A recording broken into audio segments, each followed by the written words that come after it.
수요 기도회에 우리 함께 보실 말씀은 시편 6편 3절과 4절의 말씀입니다. 우리 시편 6편 3절과 4절의 말씀을 함께 읽겠습니다. 나의 영혼도 매우 떨리나이다. 여호와여 어느 때까지니이까? 여호와여 돌아와 나의 영혼을 건지시며 주의 사랑으로 나를 구원하소서. 아멘. 온 나라가 코로나 바이러스로 인하여서 큰 염려와 불안 가운데 지내고 있습니다. 또 한국 교회도 여러 모임을 연기하거나 취소하고 있고, 더하여서 이 신천지라는 큰 이단 세력으로 인하여 더 큰 어려움과 고통을 지금 겪고 있습니다. 참 많은 마음의 어려움, 또 육체의 어려움을 또 우리가 겪고 있습니다. 자, 이러한 고통이 이제 일어나면서 또 이런 어려움에 처하면서 저는 책 한 권이 생각이 났습니다. 바로 이제 D.A. 칼슨이라는 목사님이 쓰신 위로의 하나님이라는 책입니다. 이 책은 이해할 수 없는 고통과 슬픔에 빠진 그리스도인들에게 그 위로의 하나님, 하나님의 위로를 설명해주고 전하는 책입니다. 고통의 이유와 과정들, 그리고 그 모든 과정들을 통하여서 부어주시는 하나님의 은혜와 손길을 성경에서 또 교회 현장의 많은 이야기들을 통하여서 생생하게 전해주는 책이 바로 이 위로의 하나님이라는 책입니다. 자, 그래서 오늘부터 수요일에는 이 책의 내용들을 성경 본문과 함께 우리가 몇 주간 함께 나누고자 합니다. 오늘 우리가 함께 읽은 시편 6편 3절과 4절은 다윗이 극도의 고통 가운데 부른 찬송입니다. 참으로 하나님 안에 있는 신자는 고통 가운데서도 찬양을 부르며 하나님을 찾습니다. 다윗은 너무나도 힘들고 고통스러운 어려움을 겪었습니다. 그러나 그 고통이 더욱 괴로운 것은 3절의 말씀처럼 이 고통이 언제 끝날지 알 수가 없기 때문이었습니다. 다윗은 1절에 주의 분노와 진노로 인한 책망과 징계를 면하여 달라라고 간절히 주께 기도합니다. 그것이 무엇인지는 이 시편 본문만을 통하여서 우리가 정확히 알 수는 없습니다. 그러나 다윗은 자신의 죄와 비참함, 그리고 그 비참함의 더러움을 깨달았고, 또 그로 인하여서 하나님으로부터 심판받아 고통을 겪고 있으며, 더하여 이 고통이 언제 끝날지 알 수 없기에 더 깊은 절망과 고통에 빠져들고 있었습니다. 그러나 이 짧은 시편 한 구절에서도 우리는 다윗의 믿음과 또 하나님께서 주시는 은혜를 확인할 수 있습니다. 바로 4절 말씀이죠. 다윗은 그러한 고통의 상황에서도 자신이 비록 범죄함으로 하나님께 심판을 받고 있는다 하여도 그 모든 고통에서 자신을 건져주시며 회복하실 분은 오직 하나님 한 분뿐이심을 믿고 고백하고 있습니다. 주님께서 나를 버리지 않으시고 또 나에게 돌아오실 때에 주께서 그 사랑을 취소하지 않으시고 나를 사랑해 주실 때에 그때에 비로소 다시 살아나고 회복될 수 있음을 다윗은 믿고 있고 그 믿음으로 간절히 간구하고 있습니다. 여러분, 다윗은 철저히 하나님께 자기의 시선을 고정하고 있습니다. 하나님 앞에서 자신을 돌아보았습니다. 그리고 그 자신을 돌아봄으로 말미암아 그 고통의 원인이 자기의 죄 때문임을 인정하고 있습니다. 그리고 또다시 하나님 앞에서 하나님의 은혜를 간구함으로 치료와 회복의 소망을 확신하게 됩니다. 고통 앞에서 눈을 가리고 고통에 함몰되어 절망 가운데 좌절하는 것이 아니라, 혹은 자포자기 상태로 하나님을 부인하고 원망하여 참으로 규모 없는 삶으로 치닫는 것이 아니라 또다시 하나님을 바라보며 하나님께로 나아가고 있는 것입니다. 사랑하는 성도 여러분, 오늘 우리에게 필요한 것 역시 바로 이 점입니다. 우리는 때로는 고통이 너무나 강하게 우리를 덮쳐올 때에 또 그 원인도 과정도 결과도 알 수 없고 그 끝이 언제일지 어디일지 보이지도 않고 가늠되지도 않을 때에 우리는 분노하고 절망하고 낙심하게 됩니다. 딱 지금이 우리에게 그런 위험이 아주 높을 때입니다. 우리의 힘은 너무나 약하여서 우리의 슬픔과 고통을 이겨내지 못할 것 같기 때문입니다. 또 사실이 그러합니다. 그러나 우리는 그러한 때에도 우리의 눈을 들어 하나님을 바라봐야 합니다. 다윗의 고백과 같이 하나님의 은혜와 사랑만이 우리의 구원이며 도움이라는 사실을 우리는 반드시 기억해야 합니다. 그리하여 이 고통의 시간을 그저 눈물과 한숨, 분노와 절망으로 보내는 것이 아니라 오히려 하나님을 더욱더 깊이 알아가는 은혜의 시간으로 우리는 보내야 하고 또 보낼 수 있습니다. 그때 우리는 더욱더 큰 하나님의 은혜를 경험하게 될 것입니다. 위로의 하나님을 쓴 이 저자는 이 책에서 우리에게 덮쳐오는 수많은 위험과 어려움, 고통들을 이렇게 몇 가지 쭉 나열합니다. 꼭 책에서 말하는 것만이 아니라 오늘 우리 주변에도 그리고 지금도 이해할 수 없는 많은 어려움들이 늘 우리에게 닥쳐오고 또 앞으로도 있을 것입니다. 그리고 이 책의 저자는 단순히 고통의 문제만이 아니라 우리가 그 고통을 당할 때 경험하게 되는 영적인 혼란과 낙심, 절망을 함께 이야기합니다. 신자도, 예수님 안에 있는 그리스도인도, 하나님을 믿는 하나님의 백성도 큰 고통과 어려움을 겪을 수 있습니다. 그러나 육체의 고통, 어려움만이 그 고통의 전부가 아닙니다. 우리는 그 고통으로 인하여서 영적인 혼란을 또한 겪게 됩니다. 저자는 우리에게 닥쳐오는 이 고통을 이야기하면서 동시에 그 고통으로 인한 영적인 혼란과 그 영적 혼란의 원인이 무엇인지를 우리에게 설명해 줍니다. 여러분, 이 사실이 매우 중요합니다. 우리도 얼마든지 겪을 수 있는 일이고 지금도 겪고 있기 때문입니다.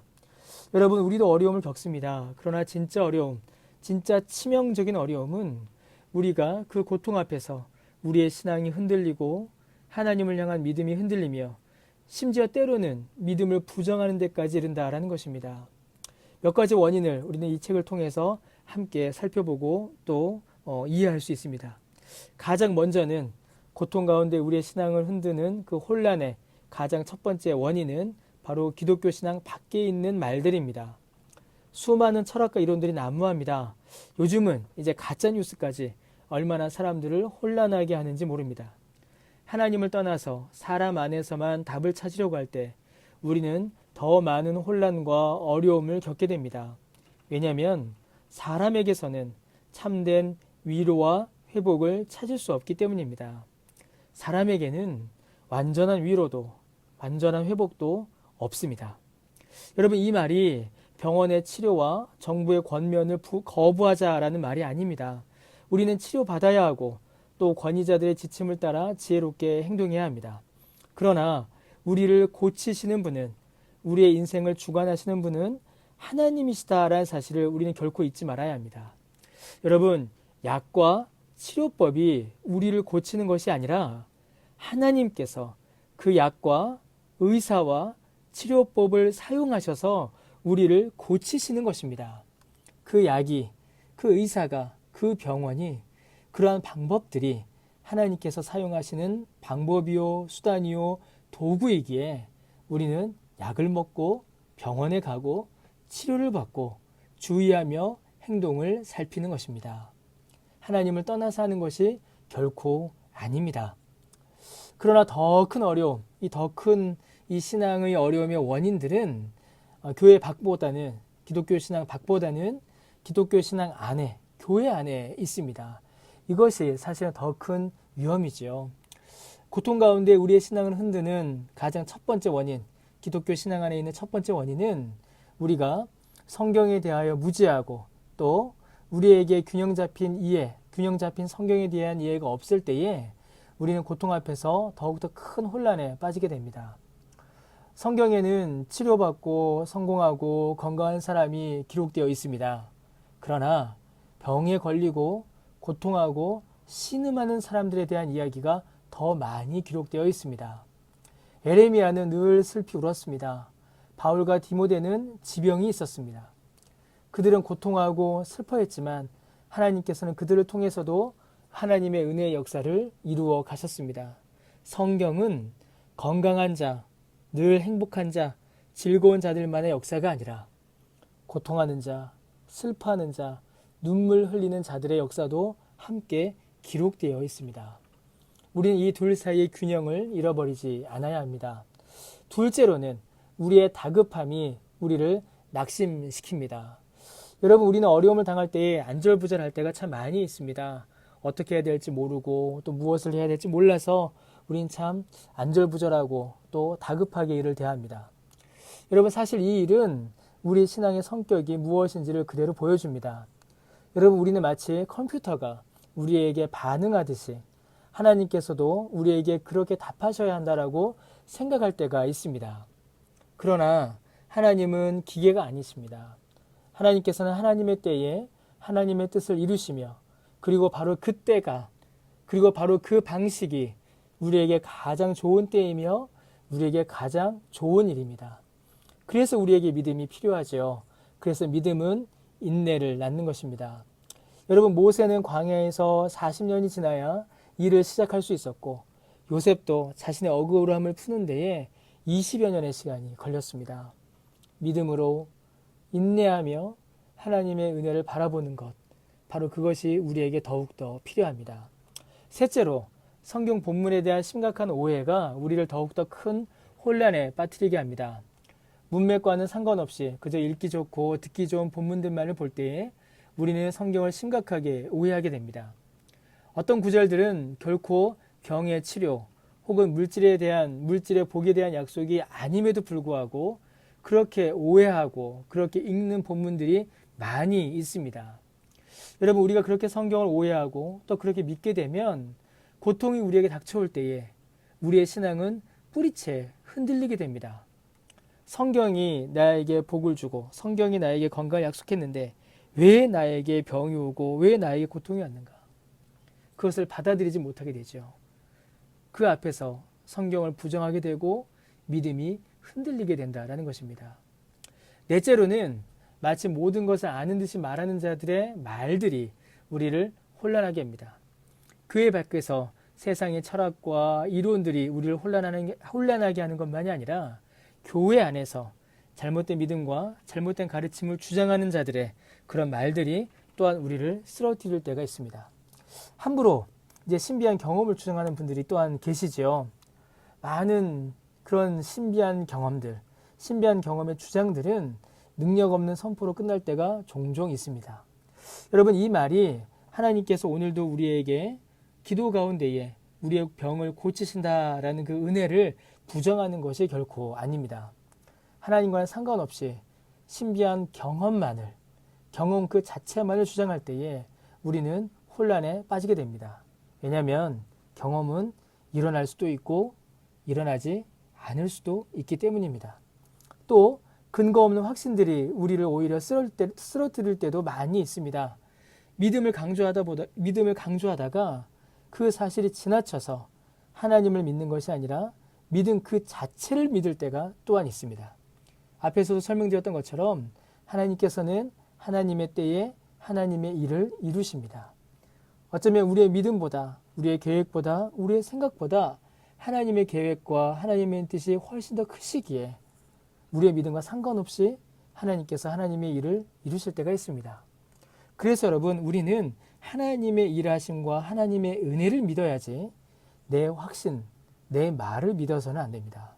그런데 그러한 믿음 자체를 강조하는 일들이 우리를 혼란하게 할 때가 가끔 일어난다라는 것입니다. 우리의 시선을 하나님께 고정해야지 사람에게 고정해서는 안 됩니다. 다섯째로, 십자가의 의미를 오해하면 우리가 고통을 감당하기 어려워집니다. 여러분, 십자가는 우리를 구원하시는 그리스도의 능력입니다. 그러나 그 능력은 단순히 구원의 일만이 아니라 오늘을 살아가는 신자의 삶이기도 합니다. 주님께서는 분명히 우리에게 주님을 따르려면 자기를 부인하고 자기 십자가를 지라라고 말씀하셨습니다. 예수님을 믿는 자의 삶에 있어서 십자가는 장식품이 아니라 오히려 삶의 정체성입니다.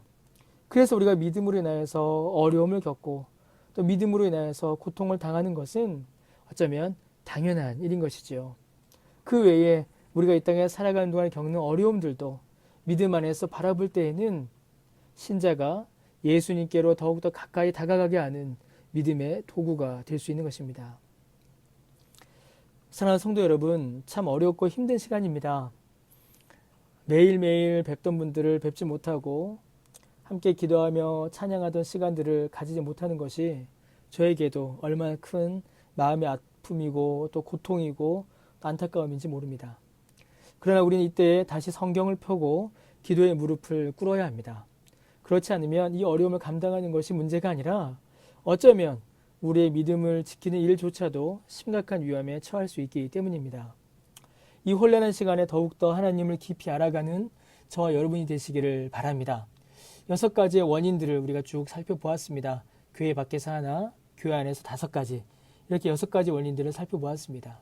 이 원인들을 통하여서 지금 우리의 믿음의 상태를 우리는 한번 돌아봐야 합니다. 그리고 진단이 내려지면 치료법이 나오듯이 이 원인들을 통하여서 우리의 영적 상태를 확인하게 되면 이제 고치면 되는 것이죠. 말씀과 기도로 부족하고 모자란 부분들을 우리가 하나씩 채워나가면 됩니다. 앞으로 몇 주가 될지 모르겠지만 한 주 한 주 그 답을 우리는 찾아가며 그렇게 하나님을 더욱더 깊이 이해하게 되고 또 사랑하게 되고 또 믿음의 성장으로 말미암아 이 혼란한 시간을 우리가 견뎌낼 수 있을 것입니다. 혼란하고 어지럽고 불안하고 염려가 많은 때에 세상 사람들은 불안과 염려로 주저앉아 있지만 우리는 오히려 하나님을 알아가는 기쁨과 믿음이 성장하는 은혜를 더욱더 깊이 경험할 수 있을 것입니다. 그 은혜가 저와 여러분 우리 모두에게 충만하시기를 주님의 이름으로 간절히 축원합니다.